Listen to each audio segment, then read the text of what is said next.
One summer day between 6th and 7th grade, my friend Dan Lehman and I rode our bikes out to Chris Cooper's house. In a cupboard above the kitchen sink, Chris's father kept a fifth of vodka on the top shelf. I had never tasted anything alcoholic. My parents were teetotalers. Total. Chris opened the bottle, poured a sip into the cap, and handed it to Dan, who was very alcohol curious. He tasted it, winced, and held this pinched face. "It tastes like rotten toothpaste," he said. I think he liked it. I was curious, too, but not quite ready. I have to think that no one likes alcohol initially. You have to be motivated. You have to give it time. My first taste of beer, I was in the 9th grade. My brother and 2 of his pals brought me along on a ski trip. They also brought along a case of Pabst Blue Ribbon. We spent the night at the family cottage.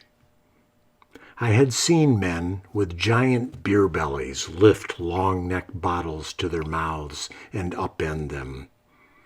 I had heard my father warn us repeatedly about the dangers of drink.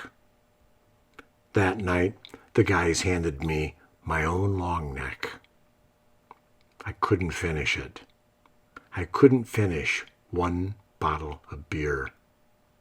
It tasted terrible. At around 2 a.m. that night, the guy who had brought the beer got sick and threw up in my parents' bed. Years later, newly married, my wife and I were out to dinner with some of her friends in Italy. After the pasta and the grilled meats and the table wine, the gentleman said he would have a grappa, a digestivo, un grappina, he called it. "Well, I'll have one of those too," I said. I liked the word, grappina. What came to the table was a thin, clear liquid in a cordial.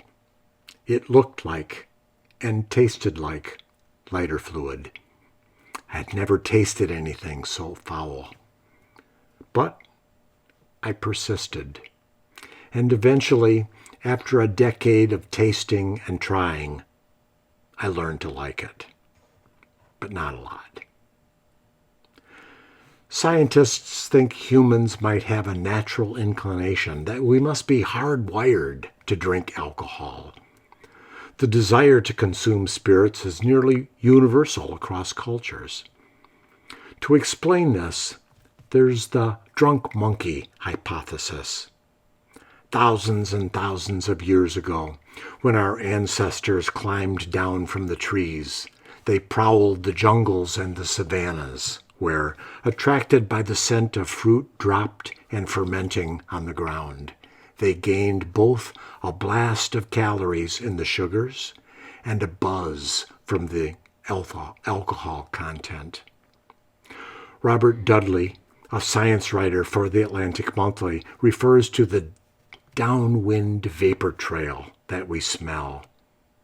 It calls us to fruits and sugars and to alcohol.